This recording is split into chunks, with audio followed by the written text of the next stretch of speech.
মিয়ানমারে সাম্প্রতিক বিধ্বংসী ভূমিকম্পের পর বাংলাদেশ সশস্ত্র বাহিনীর নেতৃত্বে পরিচালিত উদ্ধার, চিকিৎসা ও ত্রাণ সহায়তা কার্যক্রম টানা দ্বিতীয় সপ্তাহে প্রবেশ করেছে। দুর্গতদের পাশে দাঁড়াতে বাংলাদেশ সরকারের উদ্যোগে পাঠানো এই বিশেষ দল উদ্ধার ও চিকিৎসা কার্যক্রমে নিবেদিতভাবে অংশগ্রহণ করছে।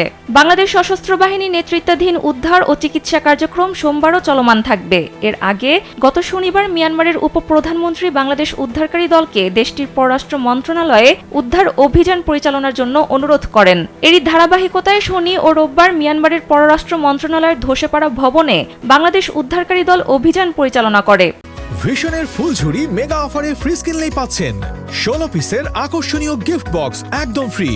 অভিযানে গুরুত্বপূর্ণ নথিপত্র সহ অন্য প্রয়োজনীয় সামগ্রী উদ্ধার করা হয়। অন্যদিকে বাংলাদেশ চিকিৎসা সহায়তা দল রোববারও নেপিদো শহরের বিভিন্ন হাসপাতালে চিকিৎসা সেবা অব্যাহত রেখেছে।